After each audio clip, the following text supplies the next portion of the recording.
everyone, it's Miss Terry. And Miss Tami. And we're here to show you how to make the sand dough recipe that's included in your Week 8 Story Time to Go pack. Imagine your story if you were a scientist or an artist. And we're going to be doing a little bit of both with this activity, Miss Tami. Yes, it is. Yes, it is. So from your pack, you're going to need your bag of sand. And this is not sand directly from the beach. This is actually clean sand that you would put in a brand new sandbox. So you can purchase that at probably any home goods store, and you just want it to be clean. And then you're also going to need the cornstarch. You're going to need some hot water. It does not need to be boiling, but you do want it to be hot. You're going to need an old pan. An old pan, because sand will scratch. You're going to need something to mix it with. Spoon or spatula. If you want to add a little bit more math to this project, you're going to need the measuring cups. And then you're also going to want a pan to put it in once it is cooked. Now, this is a craft pan. We've used it for projects like this for many, many years. So it's used to having scratchy stuff on it. But if you have a nice pan, you want to put some foil on it to empty when it's all formed. Yes, and then you're also going to need your stovetop. All right, so let's go ahead and make it. And you can start with your child. It's best to really be patient with your children and let them experience the mixing part. Everything is mixed out for you, or measured out for you, but have them.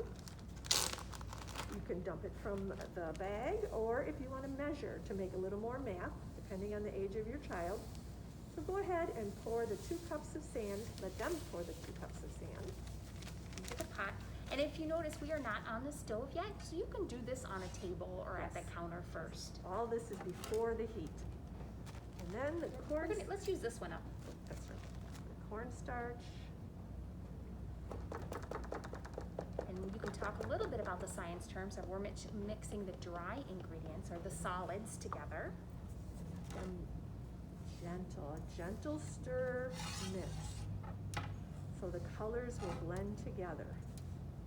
And again, this is the first step of change for the science part of this. Once it's together, now it's for the liquid step. I'm just going to use the same measuring cup because you need 1.5 cups of hot water. Are you ready, Miss Tami? I'm ready. And the hotter the better. It doesn't have to be boiling, but hot water works the best. So maybe the grown-ups should be doing this part. There's the 1 cup. But they can help stir. Just let them know that it's nice and slow. And it's warm. And then there's the 1/2 cup. And talk about what's happening now that you added the liquid.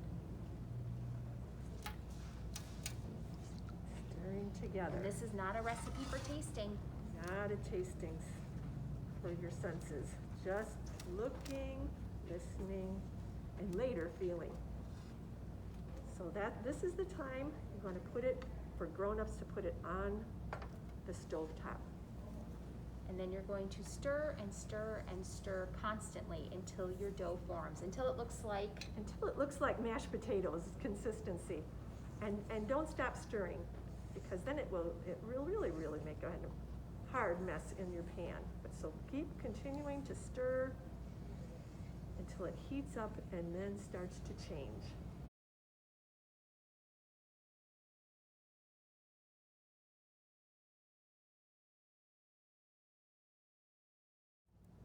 All right, now that our dough has formed, and you can see that it does look like mashed potatoes, you're going to put it out onto your pan.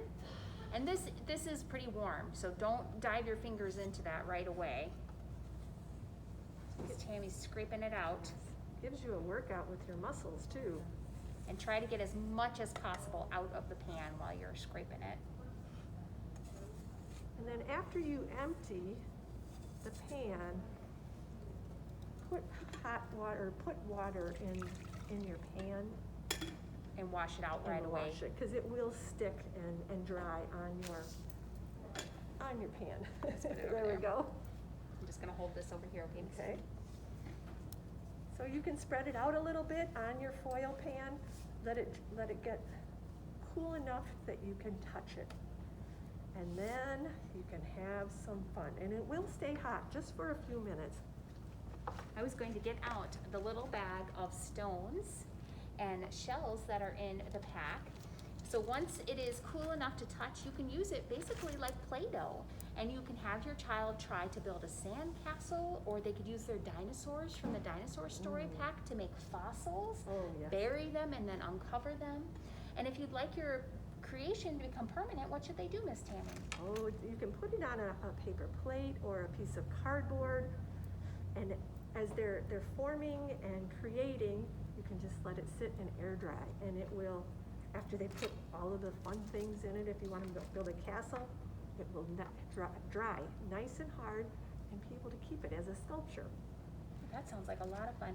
Now, Miss Tami, can we keep this dough to play for multiple days?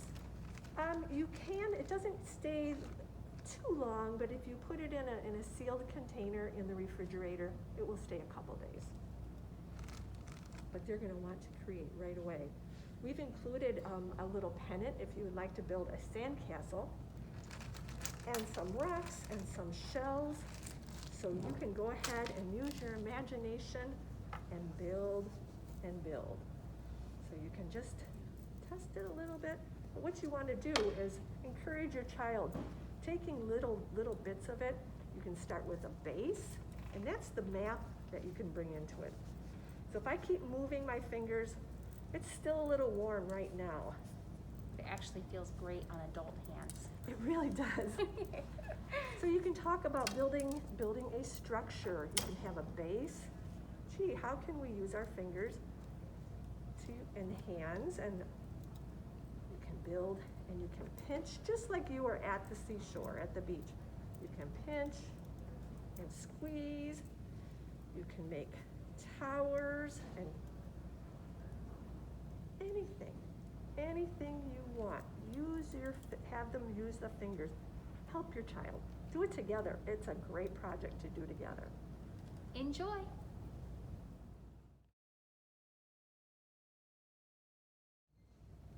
Hi, friends. Hello, we are here to share with you 2 of the projects in the Week 8 Storytime to Go Pack. Imagine if you were a scientist or an artist. So this project is nature. It's gorgeous outside. This is the time to, as you know, you've been getting outside and playing. Just go right outside and do a little nature walk. You can do that right in your backyard. I found these in my backyard and I was just trimming some things. And we have A frame inside your pack and a piece of sticky contact paper. They love sticky paper. It's one of the first science concepts that preschoolers learn, that glue and tape makes things stick. So you just put it right on your frame. And then you're going to have the sticky part in the middle. You actually want it to be sticky. And then you're going to use the pieces that you found in nature to stick to your collage. And you can, we're encouraging you to take them apart. This is where you can just look at the small things. Get them to work on those observational skills. You could take some of those flowers that were starting to wilt and look at some petals and put them on the sticky paper and see what happens. They can make patterns. You can use leaves, whatever they collect. And parents, I just want to remind you to always make sure you ask permission before you take flowers from somebody else's garden other than your own. It's a good lesson to teach children. And it doesn't take that many either. One flower would be fine, a different kind of a leaf, some seeds, some grass. I found some beautiful little leaves on a flower that I was pruning. And you can talk about, how are things the same? How are they different? The parts of the flower, the petals. Let's do some of those purple ones. Those are beautiful. So you can put it straight down. And this project is simple enough even for the youngest child in your home. They could do it together. There's even a little bit of moss I found. That would work too. And if you don't want to have any sticky left, then just have your child cover the entire space. And then when they're all finished, one more spot. You have a beautiful collage that you can hang in your window if you'd like. So that is the nature collage in the Week 8 Storytime to Go Pack. We also want to talk a little bit about this interesting object.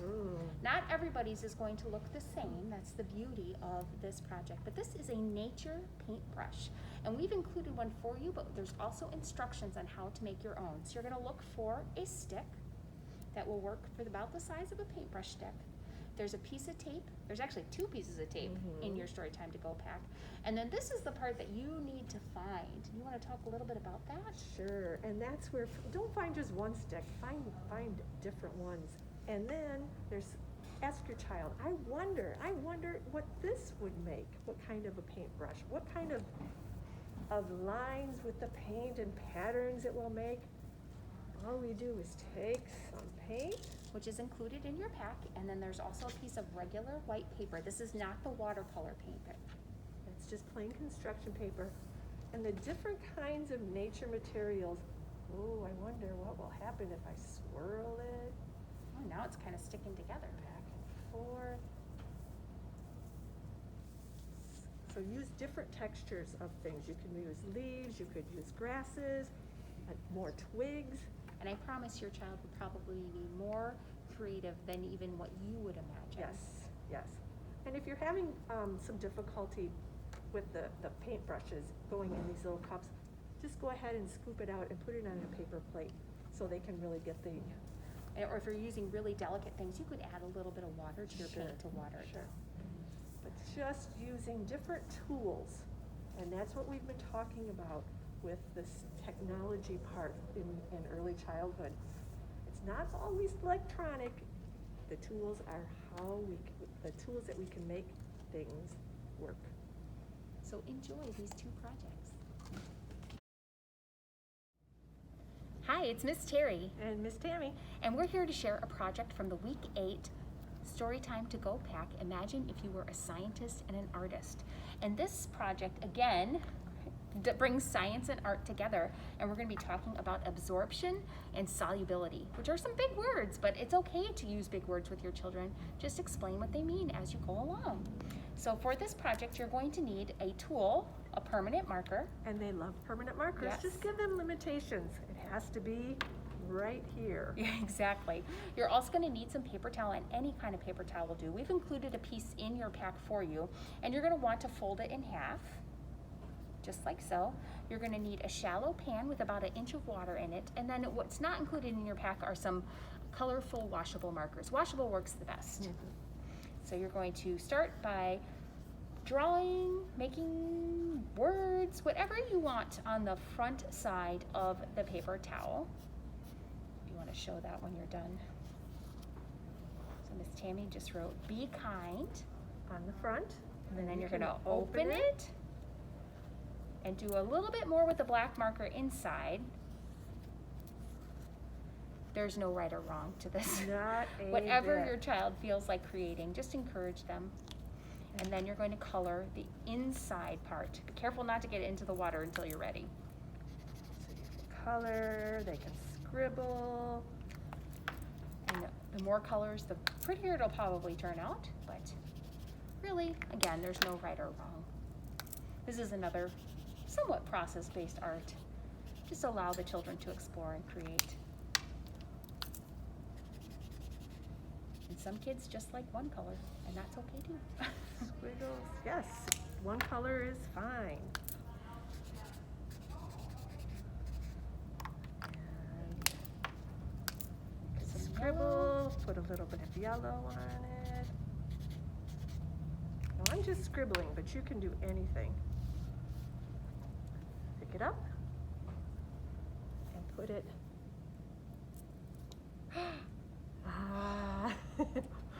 And the reaction is instant gratification on That's this one. right. The paper towel has absorbed the water. And then you can talk about, well, why? How did those colors come to the top? Why did the black marker stay together? And that's with the permanent and then the watercolors and this being soluble. And we've also included a secret message in your Storytime to Go pack, so you can do the magic trick first, or the magic science trick before your child explores it on their own. Enjoy. All you need is a paper towel.